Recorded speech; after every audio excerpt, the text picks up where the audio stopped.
A mother of 5 has died after a pair of scissors was allegedly left in her abdomen during a surgery at the Abubakar Umar Urology Center 4 months ago. Why are allegations of medical negligence so prevalent in our society? A whole scissors in someone's stomach, sealed up for many months till they had to bring that person back. I think this matter of negligence, the only way that we can really nip it is by making sure that there are penalties, very stiff penalties. Too many incidences of medical negligence, and there is no litigation without spending money. Exactly. You know, so you have to pay the lawyers. Filing fees and all of that. And if we must change things because of this kind of impediment to seeking justice, it must be government-backed.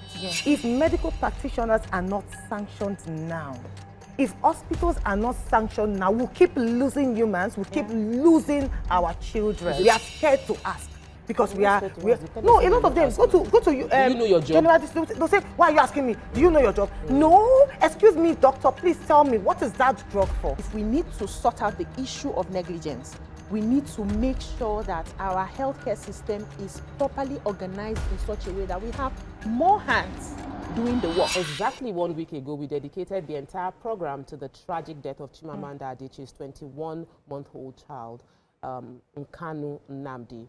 Following allegations of medical negligence, today, sadly, we return with more disturbing stories. In Lagos, a man is demanding justice after alleging that his 9-month-old son, identical twin son, Testimony and Timothy, died shortly after receiving routine immunization at the Ajangbade Primary Health Center in Ojo. From Lagos, we move to Kano, where Aishatu Umar, a mother of 5, has died after a pair of scissors was allegedly left in her abdomen during a surgery at the Abubakar Umar Urology Center 4 months ago. She reportedly died some days ago while undergoing corrective surgery to remove the object. This morning we ask, why are allegations of medical negligence so prevalent in our society? What can citizens and healthcare providers and relevant authorities do to prevent these avoidable deaths? But first, let's examine these two separate incidents. Join the conversation by calling us on 02016352013, or you can call us on 09024163440. Tweet to us. We're also streaming live on YouTube, where we would love to read your comments. But this is a painful story. Many of us have personal experiences that we just say, leave it to God. And there are other experiences that are so bitter that they've made the social media space. Allegations we cannot confirm, but close enough for us to say there's some truth to this. So the conversation now is, what can we do?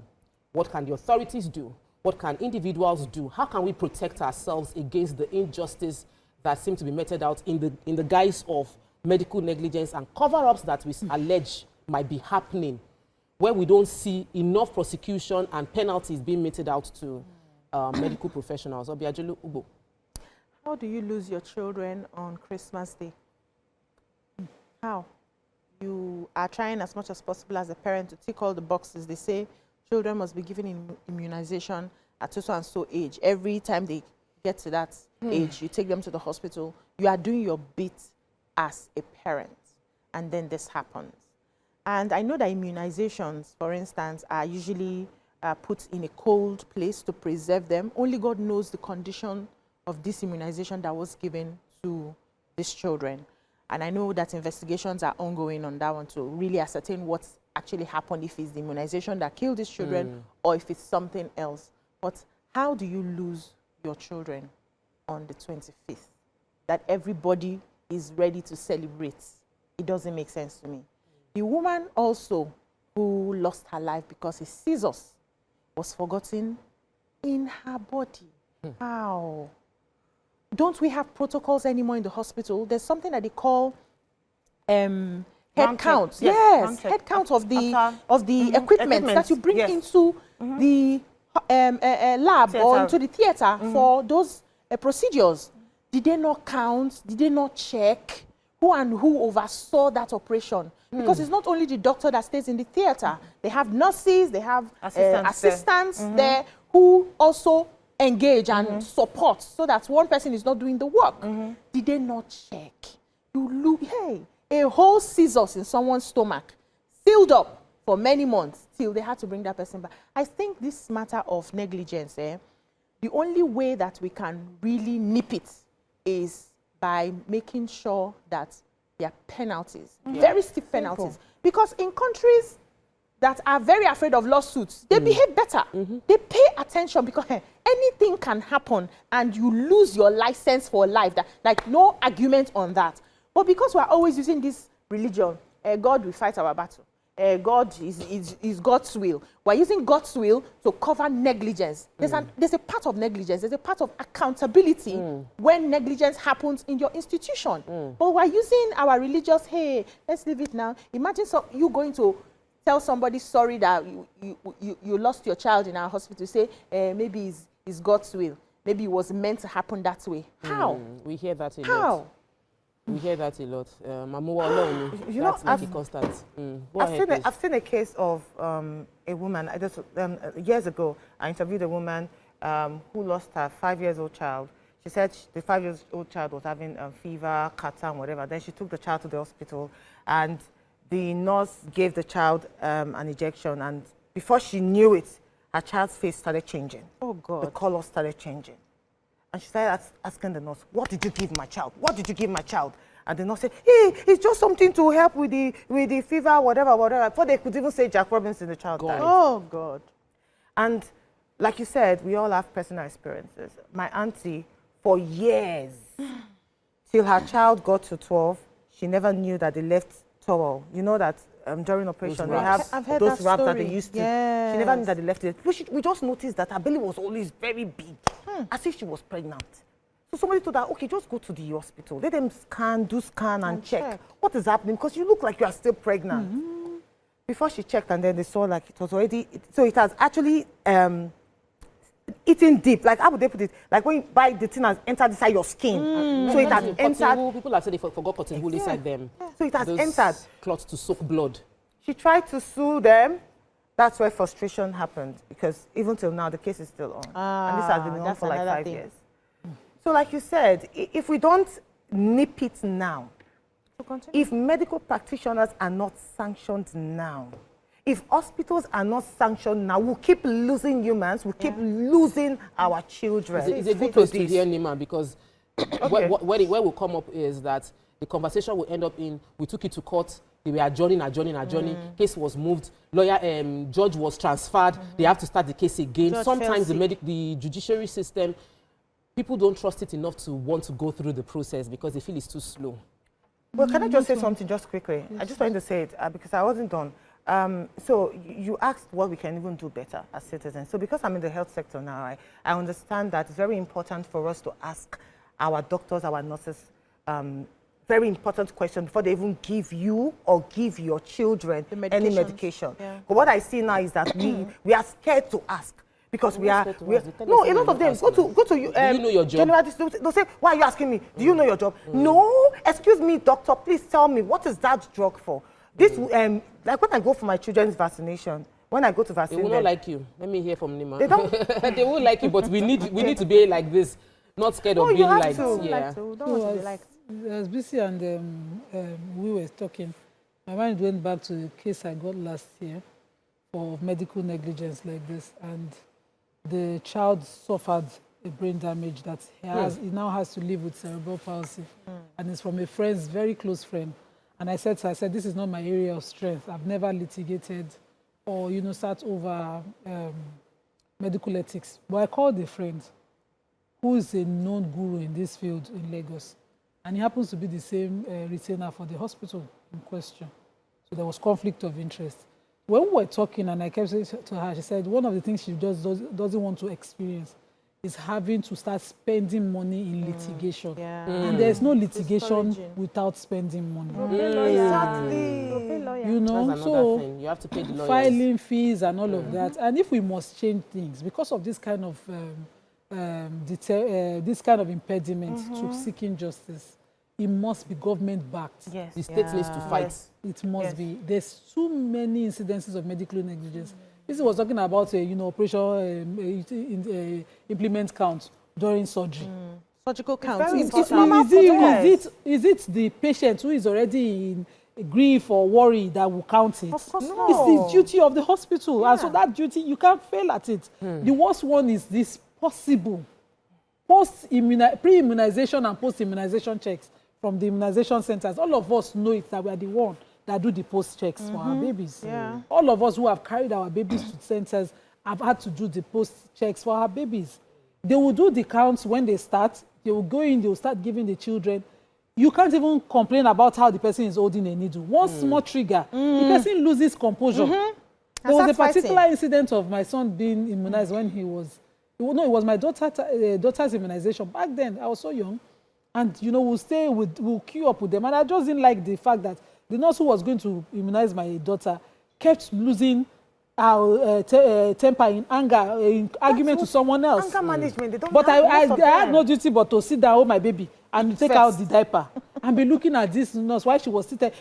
She was speaking in Yoruba. I want to say, okay, oh yeah, and then you just move on. You want to immunize my child. I didn't say, nothing really happened after that, but even that alone, I should be able to choose at that point. But you don't have that freedom. We were over 400 mothers. My number said they had to help me to push it forward. Somebody had to take number for me. So is it in that rush and all those friends, all that wahala that, you know, a mother can speak up? We need to improve things seriously, drastically, so that people can talk. As a lawyer, I see the helplessness sometimes from people, but how many pro bono can I do in a year without grants when I'm not working for others, you know, and I'm paying salaries and working for myself? At the end of the year, you will be counting a balance that does not reflect very busy, but your work. Yes, it's not reflecting. And so you can't do that. But if it was government-backed, if people can trust the office of the public defender well, and you know those ones who can show that they are getting wins by the number of cases that they win and the damages that they help families to get, you know, it will really deter things. Because if you have to think of one freedom fighter somewhere, most of us freedom fighters are tired. But the cases are piling up. They are piling up. Every time you get calls like this, as we speak now, we are doing an arraignment for a woman who had gone into surgery and came out with paralysis waist down. Hey.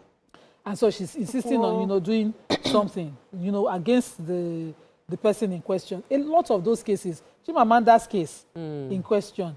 And I remember listening to Lisa Agbakoba on that. I think he's an expert on, you know, that area of medical ethics. And he was talking about how outdated the Nigerian Medical and Dental Association Act was. It was a 1962 act. Oh my goodness. It's not been amended to reflect our modern issues that, you know, we have. And the punitive measures are not deterring enough. And now the practitioners who are practicing know it. So it's a lot of the law itself leaving us at self-help. So that, you know, it feels like we keep lamenting when these kind of things happen. Like we would lament, this is so bad, how could it be done better? Last week when we were discussing this, we said there's a FEMA that are supposed to monitor the facility. We have the Nigerian Dental and Medical Association. Medical and Dental Association that are meant to also sort of provide guidance for the personnel, the doctors themselves. But there is the phone calls we got after the conversation last week, Monday, and the comments from those phone calls were a bit worrying. We hear things about the disparity between patients' ratio to medical personnel ratio means that our medical personnel are perpetually overworked. Yes. And so there is a feeling of when, even if you are the hospital management, you know that you've put somebody on duty for the past 24 hours. No rest. So most likely if a mistake happens, you will not want to penalize the person. You want to cover it up because you know that you have overworked the person. I had written something down. I said you can't build a safe healthcare system on burnout and prayer. We have a major problem, which is we have exhausted. Let me leave you there. You can't build a safe healthcare system on burnout and prayer. We'll take a break on that note. When we come back, we'll continue the show and take your calls. Stay with us, we'll be right back. Stay tuned. Your View will be right back. Thanks for staying with us. So we're continuing the conversation. Biajulu. Yeah, so I was saying that we have a dangerously exhausted healthcare system. And we cannot, you know, get the benefits of having a proper healthcare system if we are operating like a war zone, where many of the workers are underpaid, they are understaffed. You know, there's no remuneration that's commensurate to what they are giving. So it's tiring. If someone is tired who has worked 24, 48 hours because there's no other person to replace that person and a mistake happens, you would not expect that the management would, you know, throw that person under the bus because they already know that they have overused this particular person who has made a mistake. This does not cover up for negligence, but if we need to sort out the issue of negligence, we need to make sure that our healthcare system is properly organized in such a way that we have more hands doing the work. They need time to rest. They need a psychological evaluation. They need to feel good doing the work. When you're done with your hours, you go home, you refresh, you rest before you come back. And then the systems, the equipment, everything needs to be in good condition so that we don't have these issues of negligence coming up, you know, from time to time like we see, or else we'll just be carrying dead bodies. We had a guest who came last week when we were talking about this, and, you know, was talking about the law aspects. And he talked about the fact that when you are coming in for a procedure, for instance, they give you a form to fill. Many Nigerians don't like to read, so you just go to the end and just sign, you know, without reading. These days, me, I read. So you read and read and read. Possible complications that could come out of this. Now, in that form, because I read one recently, my father was ill recently, and I went to Delta States he had a procedure done. Yeah. He had a procedure done. No, I didn't. I'm just saying I read, you know, one recently. And I did not see in the form where it was written that the hospital is liable if there's a negligence of this, No, and this. that's guided by the law. It's guided by the ethics. Of the profession. There's no, it's guided, but it's not written. For me, I can sign that it's okay for me to go in and die. But you cannot sign that if you don't make mistake that killed me, something would happen. No, I think, so even if it's in the law, right, we're looking for possible solution, and this is just a suggestion. I think it could be written a bit there to also show that as I'm signing, you are signing, you're doing your part, I'm doing my part. If anything happens, you signed that you will take care of me. Do you understand what I'm trying to say? It's just a way to make sure that we do things right. But this issue of negligence is not new. It's not the first time it's happening. It's even in the 80s, in the 90s. The only difference was we did not have social media to make noise about it. We didn't have people who were willing to go to the courts to sue the hospitals. We covered it with religion.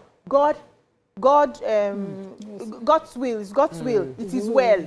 God will fight our battle. You know, it's not God's will for somebody to die from scissors inside the stomach. It's not God's will that they will give you the wrong medication. Do you understand what I'm trying to say? So we need to make things very plain, and everybody knows where they are going to hold you accountable, and then make sure that we put the system in such a way that we minimize these mistakes, because they are human beings and mistakes will happen. Even in the Obodo Ibo of A, we have mistakes.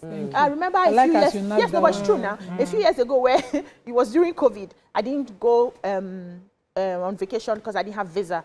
My kids went, and then they were doing constant COVID tests and all of that. And they gave a wrong diagnosis to my son. And my husband was panicking. He was panicking. Hey. I said, go, and because all of you went to the same places, you were very careful at that time. There were masks on and everything. I said, go back. Only for them to realize that it was a wrong diagnosis that was given. So these mistakes, we've seen hospitals even there who have forgotten towels, even abroad. So it's not just us, but it's the amount and the, is it quantity, I'll call it now, of the incidents that we need to work on so largely that we can bring it to a minimum if we can. Okay, so the medical profession is largely guided by a principle called principle of duty of care in law. So if a person is supposed to give a particular standard of care, you cannot have any eventualities as a result of not getting that care in the right way. If, for instance, I'm a nanny, it is failure of my duty of care for the child within my watch to crawl and fall from staircase. So those are the grounds of actions that, you know, that come up. Whether or not they are spelled out. But, you know, the consent form is that these are the dangers that you'll be facing if you take on this procedure. Yes. And if you say you don't want to do. No, it's up to you. You decide. It is, but it's good they let you know. For such a thing, if your consent is not fully sought, you know, sometimes you want to go into surgery. For instance, you are taking out a fibroid and they're telling you you should sign consent because it's possible that you have hemorrhage in the uterus. Hemorrhage in the uterus will kill you or if we not do something. So as a result of that procedure, we will take out the uterus. And then you're saying the doctor is not committing. The doctor is committing because if, for instance, the doctor thinks that, oh, how many kids do you have? You said, no, I've been married for 9 years, I've not had children. And the doctor says, oh, whether there's hemorrhage in the uterus or not, I will leave it to stop bleeding by itself. And then you die. That is grounds of action. Those are serious conversations. So the consequence of the surgery on your side that will not result in your death. But this is the consequence. I might have to do this to you. You then consent to it. Like some people will go into CS and be saying they don't have blood donor. How can you go into a major operation like a CS and you don't have blood donor? If you need blood, I used to think that I used to donate blood and I always used to boast that whenever I work out. But when I did surgery in 2023 and I fainted 3 times and then they gave me blood, I was like, me, as in I don't get blood. You know, these things happen as a consequence of the procedure on you. That's why you consent to it. It's not like you consent to danger and the doctor is not consenting to liability, putting you in that danger. Yeah. The point is that this procedure can cause this and this and this other effects. That's why you consent. But he has a duty of care to ensure that it is properly done. Yeah. So what and then you bring that action. If you are going for a surgery, they give you a document that has a list of all the complications that can happen. They usually do. When you sign it, it doesn't mean that if complications happen and you feel it was due to medical negligence, you cannot sue. Yeah. You can still sue because they owe you a duty of care. They would then come and show the court and say, okay, according to by me, let me explain my sacrilege for my son. So I was already past the date for a sacrilege. And so when the doctor saw that I was opening up, she said, no, arrest immediately. That was the word that even freaked me out. Medical bed arrest. That was the word she used. And then I was forced on the bed and put on emergency list for a sacrilege. When we got to the point of sacrilege, I was fully 10 cm dilated. And I was under 14 weeks of pregnancy. So she was like, by standards of this procedure, they ought to wait for a D&C to occur, to even carry one on me, or wait for it to occur naturally. So she took the risk of maybe it will work, and then they put in finger pushing back. They could see the baby in the amniotic fluid, and then they pushed back that baby. I have someone that had that experience. Thank God I had consented. No, it was a risk because some people they do it. For most people, when they do it, the D&C occurs naturally. There will be infection. So it was a miracle when I made 20 weeks. It was a miracle to her when I made 28 weeks. Every time you say, Nima, you've made 30 weeks. Hey, God, your God is on your side. I'm happy you're saying this so that we also highlight the risk they take. So she took a risk on me. But imagine that, I got an infection that caused my uterus. I would say, she pushed the baby back and said, because that's not the best medical practice. But she took a risk and said, maybe. And I have my son as an evidence today, and I always give her that credit. So sometimes we're getting the best medical practice, but we do not understand fully the entire process of what we did. Because what she did for me, she's done for several other patients, citing my, she said, look at that TV, that woman, she was a patient. She was the first person, because they call mothers in waiting like myself, then that are long staying, because I stayed 6 months. The person after me stayed 7 months and went on with her baby, and she was an IVF mother. And so a lot of those risks, they're now doing things out of so it doesn't mean that when they take those risks with proper explanation that they didn't do the right thing. It's just for you to understand the extent of what you're coming to and consent to it. That's it. Let me come to you. You were talking during the break about education, because I know you mentioned when we were starting the year that you are going into the medical field. So you are a student of this what we're discussing now, and what are the things you've seen, and how can education bridge the gap?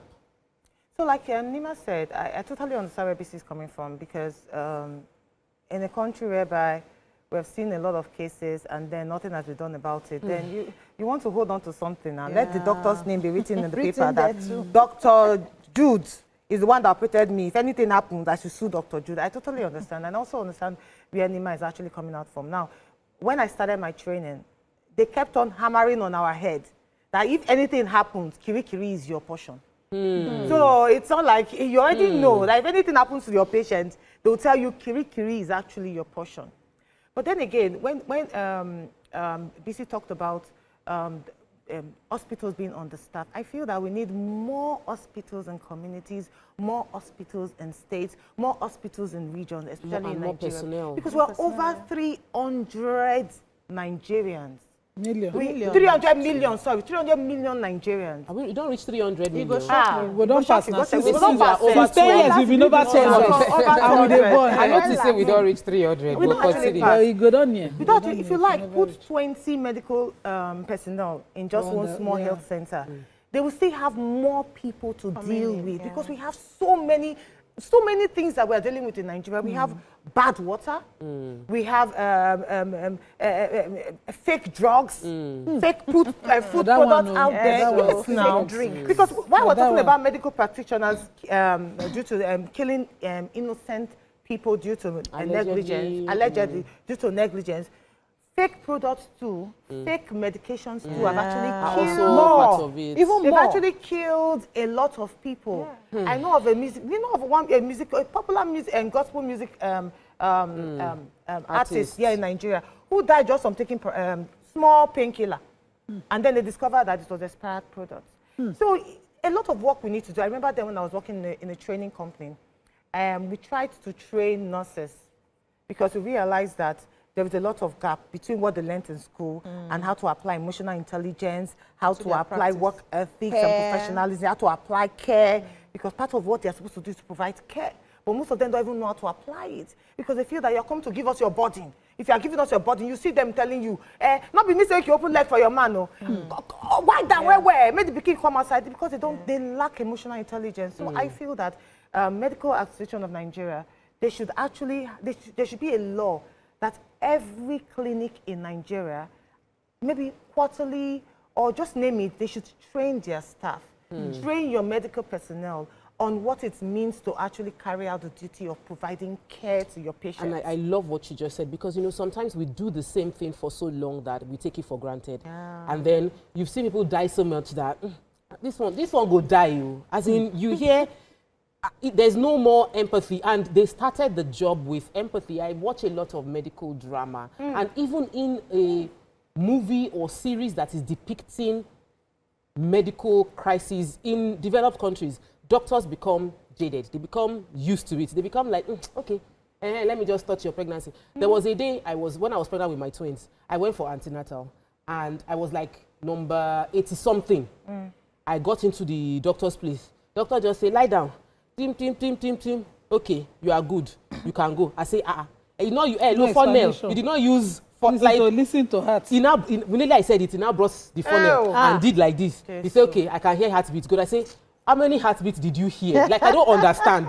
Like, this is me that I had lost a pregnancy before having twins. You cannot, I'm a Google mom. You now just put the funnel there and did like, I've heard the heartbeat. I say, no, you did not hear anything. I have 2 heartbeats. Did you listen to the 2 heartbeats? He looked at me. And I could see that he was tired. Frustrated, yeah. He has this same person has seen over 30 pregnant women back to back. So in my mind, if I'm not conscious and I raise the attention of, I call his attention to it, I'll have just gone.